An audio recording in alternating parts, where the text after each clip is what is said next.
Hoje estamos aqui, Conexões Empreendedorismo, com mais uma convidada, Adriana Solé. Seja bem-vinda, Solé. Eu que agradeço, obrigada pelo convite. Me sinto muito honrada de estar aqui com você e fazendo esse bate-papo com a nossa turma que está do outro lado da telinha, né? Então, estamos juntas aí. E vamos estar conversando sobre governança e sucessão. Isso. Né? Solé, conta um pouquinho pra gente da sua trajetória, né? A profissional que você é no mercado, a sua experiência, a sua vivência. Eu sou engenheira eletricista de formação, tenho 2 pós, né? Comecei minha carreira como engenheira PIOA, né? Em Ipatinga, na Uzi Minas, e tive uma carreira brilhante na Uzi Minas como executiva, né? Eu cheguei a ser gerente de planejamento corporativo da Uzi Minas, assessora da presidência, e nessa época toda foi quando eu comecei a me interessar por governança, né? Eu dentro da Uzi Minas como executiva, entendendo toda essa movimentação de conselho, de diretoria e tudo, né? Acontece que a Uzi Minas foi reportagem de capa há 2 anos, né? E quem estava organizando isso dentro da Uzi Minas sou eu, era eu, né? Então, o que aconteceu? Eu conheci a Fundação Dom Cabral naquela época e contratei a Fundação Dom Cabral para ajudar, né?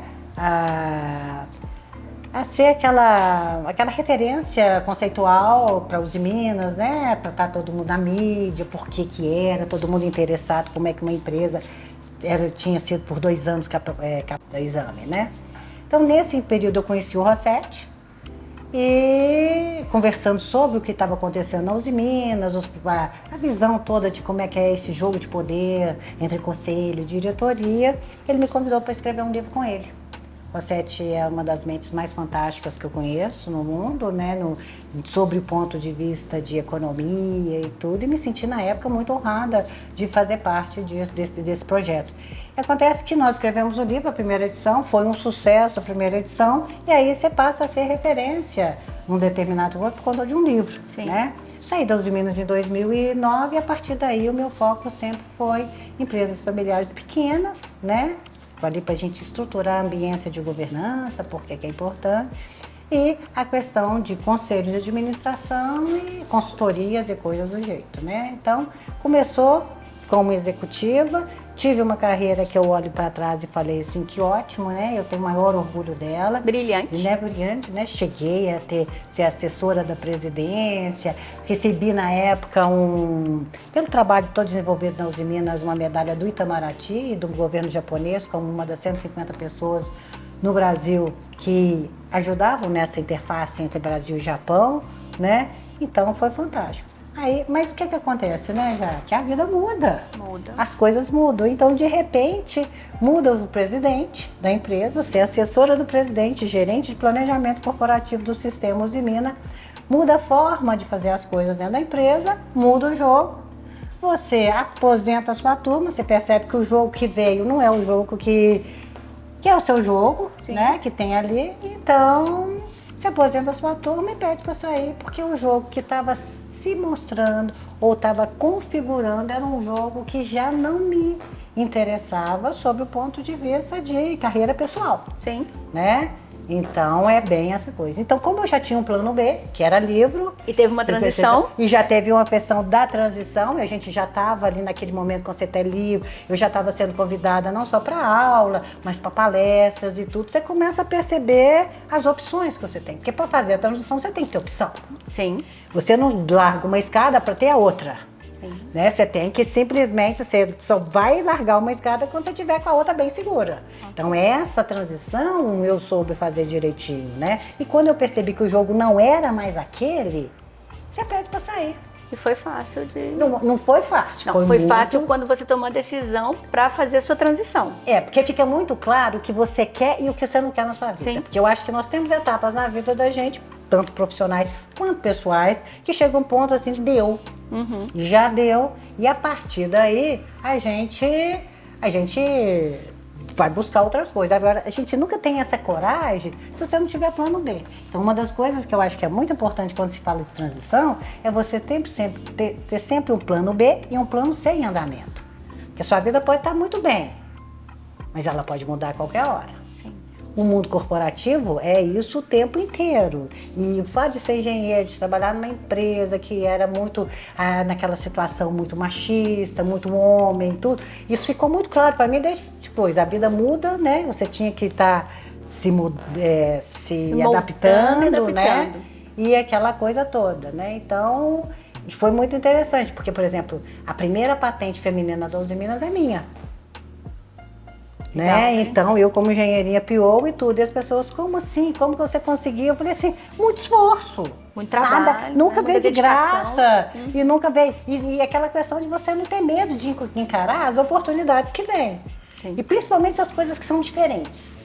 Tudo aquilo que é muito diferente, que é fora do seu dia a dia, que você acha assim, mas como é que isso pulou na minha vida? É o que você tem que pegar, porque é aí que mora a oportunidade de você sair da sua zona de conforto, né? E ter um diferencial, né? E criar um diferencial. Então, eu sempre fiquei muito atenta, né? Com essas oportunidades que vão surgindo na sua vida, tanto profissional quanto pessoal, sim, de coisas assim inusitadas e tudo. Então eu acho que na minha carreira, tanto na Usiminas e agora também fora dela, eu fico muito atenta com essas coisas, aqueles presentinhos de Deus. Sim. Aquelas coisas que você não está esperando, que de repente você recebe um telefonema, uma coisa, que fazem parte, né, de todo mundo, principalmente quando você está nativa.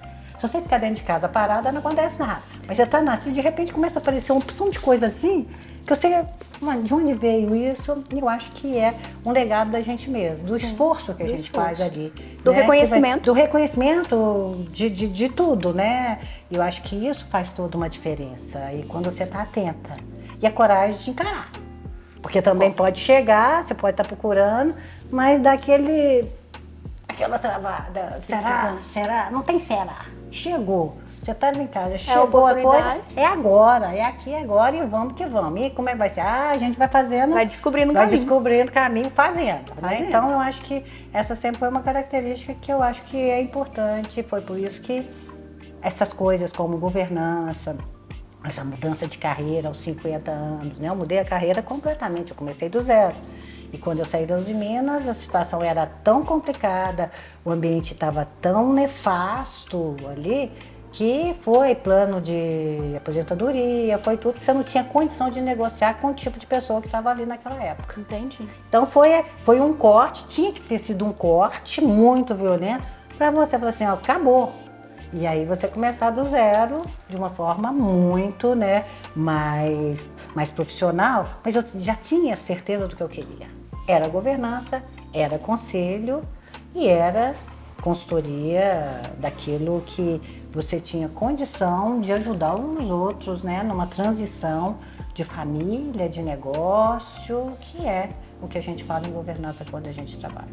A governança hoje, aplicada para pequena empresa e familiar, Solé, o que você pode falar para o nosso público, né, para que eles possam entender melhor esse mecanismo? Então vamos lá, uma empresa hoje com 20, 30 anos, uma empresa pequena, né? É uma empresa, ela pode não ter nada estruturado de governança, Jaque. Ela tem uma governança porque ela existe, ela está viva. A questão é até quando ela aguenta do jeito que ela está. Porque a família vai crescendo, os herdeiros vão chegando, o negócio vai estar indo. E quando tem um fundador que está vivo, as coisas acontecem do jeito dele, da forma dele. Porque ele que fez e está aí. E tanto é que a empresa está viva que é porque ele está ali. É muito ligado à visão dele. A questão é, e se ele não tiver mais? Como é que fica o negócio? Se mudar alguma coisa.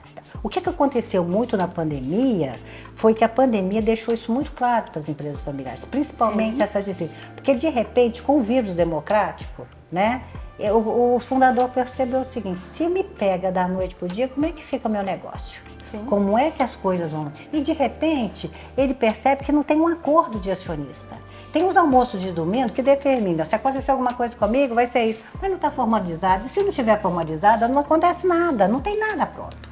Então, o processo de governança, primeiro, é um momento que todas as empresas passam e a governança, o estudo da governança, já que ela veio para responder e para explicar dados brasileiros, os últimos dados que eu tenho brasileiros da Price, né? De cada 100 empreendimentos familiares que nascem, 75% morre quando os herdeiros assumem. E 5% apenas chega na terceira geração. E o estudo de governança, porque isso são dados atuais brasileiros, mas isso acontece desde sempre. Por que acontece tanta mortalidade de empreendimentos fantásticos, tá? E com essa profundidade, com essa rapidez e coisa. Por que acontece tanta mortalidade? O estudo de governança veio para fazer. E percebe-se que nós temos dois grandes momentos nas empresas. Na fase de passagem de bastão geracional, a primeira tem o fundador, está aqui. As coisas funcionam como ele quer que aconteça dentro da empresa dele. É o boteco dele, ele da forma dele. Ele criou, ele sabe, ele tem faro e tudo. Porque é interessante, os filhotes, né, a primeira geração, ela pode ser muito boa. Geralmente, herdeiro tem pedigree, mas não tem faro. Do dono. Sim. Então, geralmente, eles são preparados, ele entende ali, mas não tem tempo. Falta uma coisa para garantir, né? Então, enquanto tem o dono, funciona dele. Aí vem a primeira geração dos negócios, que é uma sociedade entre irmãos. Uma sociedade entre irmãos, você conhece, porque você veio de uma família empresária, né? Familiar. Assim, os filhotes começam a casar e começa aqueles 7-1, aquelas coisas, daqueles, né? Aquelas conversas do tipo, tá vendo? Seu pai deu carro pra fulano. Cuidado, olha, tô te passando a perna, coisas do gênero. E as coisas todas se resolvem no almoço de domingo. Você fica quieto, eu vou conversar com o papai. E quando aí junta papai, mamãe e filhotes, funciona tudo porque é uma família. O problema é quando você sai numa sociedade entre irmãos, que tudo se resolve ainda no almoço de domingo, para um consórcio entre primos. Aí complica. Tá pronto. Porque aí perde-se os vínculos e tudo. E é justamente nessa passagem de segunda para terceira geração que acontece. O que força as empresas para terem alguma chance de sobreviver, primeiro elas formalizarem essa passagem transgeracional. Ou seja, bastou ser herdeiro que entra na empresa? Tem que ter competência e é a família que vai decidir aquilo que vale para o negócio dela. Ela vai ter. Então, uma primeira coisa que a gente faz é montar um conselho de sócios e vão fazer um acordo de acionista, onde isso precisa ficar muito pautado. Se acontecer alguma coisa com o fundador, tá tudo escrito. Tá tudo claro para todo mundo. Já tá clara e foi conversado e foi colocado. Se não tiver isso, geralmente o negócio entra na quizumba e não dá conta. Esse é o momento. Então, quando você prepara a passagem transgeracional, a empresa e a família tem mais chance de continuar. E um outro momento é quando o dono percebe que chegou por idade ou que chegou no limite de competência dele, ele resolve, está na hora de eu profissionalizar a empresa. Ele traz as pessoas de mercado para tomar conta do negócio dele. Ele não deixa de ser dono, mas ele vai para um conselho, a gente vai organizar. O que é uma estrutura de governança? Você organizar quem faz o quê? Quem manda, quem o direciona e quem faz. Entendi. É quando você monta uma empresa. Então você vai ter um conselho que vai direcionar a empresa e alguém que vai ser execução, né? Que vai fazer a execução. Então, qual que é o grande problema brasileiro? O dono está na gestão. Ele pensa como gestor, ele nunca pensa como acionista. E se ele não pensar exatamente como acionista, o que ele quer com a empresa daqui a 10, 15 anos, não é um gestor que ele vai contratar de mercado que vai fazer, porque o patrimônio não é dele. Ele não tem nenhuma responsabilidade com o patrimônio que está recebendo. Entendeu? Então, esses são os dois momentos que você precisa ter uma estrutura de governança para a empresa ter alguma chance de crescer e de conter. Então, são dois momentos críticos. E não sou eu que estou falando, não é Brasil. Isso é teoria de governança. Entendi. Tá? Então, são esses momentos que a gente faz. Então, empresas pequenas, que você tem lá o fundador, uma mãe, uma matriarca, aí é a hora que ela olha para trás e falou assim, olha o que eu criei. Olha o que nós chegamos até aqui. E isso merece respeito. Sim. E se deixar solto, vai acabar assim no momento que eles não mais estiverem aqui. Concordo. Sabe, aquele respeito que tem com o patrimônio criado. E se o dono não fizer, não vai ser um gestor que ele contratar que vai fazer. É respeito com legado. É respeito com o legado recebido. Não recebido, que ele montou. Que ele criou, e que ele sabe conquistou. que ele conquistou. Sabe lá quantas coisas aconteceu, quantos desafios e quantas superações, sofrimentos eles passaram para fazer. Então chega um ponto que o cara fala assim, isso merece respeito. Sim. Merece um respeito, eu preciso fazer, ele não faz. E ele sabe que é muito dolorido. Porque o que é? Porque ninguém tira de herdeiro nenhum, gente, o direito de ser herdeiro. A lei te garante. Um herdeiro querer ser gestor, ele precisa de uma capacitação diferente. Ele precisa ter competência para estar ali. Agora, um herdeiro querer ser sucessor, ou seja, sentar na cadeira, porque qual que é o problema do drama de uma empresa familiar, de um grande negócio que está indo muito bem? É de escolher entre primos, entre filhos, quem é que vai sentar na cadeira. Pelo vínculo familiar, não pela competência. Não, e às vezes até ele está preparado. Por exemplo, 2 competentes, né? Vamos pegar o Gerdau. Você tinha 2, um filho do Gerdau e o filho do Germano ali. 2 jovens da mesma faixa etária com competências complementares, diferentes. A família tem que definir os critérios para que um acerte, porque a cadeira é uma só. Sim. Você não senta 2 pessoas na cadeira. É o sucessor. E isso é uma das maiores traumas para qualquer família. Como é que você vai escolher qual dos seus 2 filhos são o outro? Não tem jeito. É uma dor.